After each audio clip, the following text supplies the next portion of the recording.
Which of the points labeled below are solutions to the graph that is shown of y equals 2 to the 2x?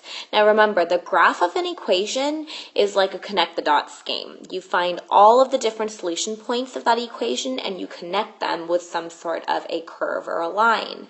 That means that any point that is on the line or the curve of the equation is a solution to the equation by the definition of what the graph is.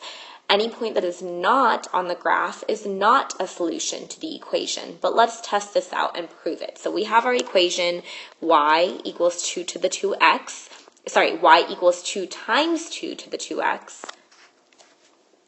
Let's plug each of these points in and see which ones are actually solutions or not. My guess is going to be these two are solutions because they lie on the graph, and these two are not. Let's start with 1, 4.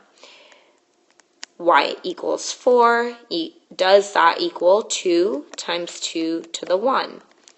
4 equals 2 times 2?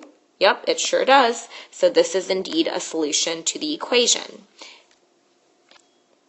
Let's test out the next point, 0, 2. So y is supposed to be 2 in this case at this point, and x is equal to 0. So does 2 equal 2 times 2 to the 0?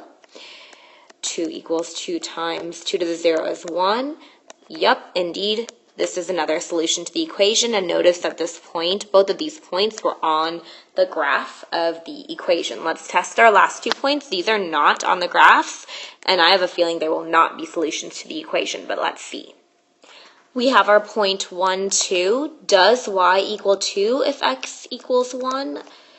I don't know, 2 equals 2 times 2 to the 1, that equals 4. 2 does not equal 4, so 0.12 is not a solution to this equation.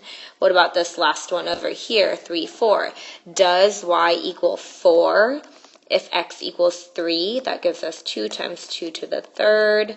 4 equals 2 times 2 cubed equals 8. That gives us 16. 4 does not equal 16. Therefore, these 2 points that are not on the graph of the equation are not solutions to the equation, whereas the 2 points that are on the graph of the equation are solutions to the equation.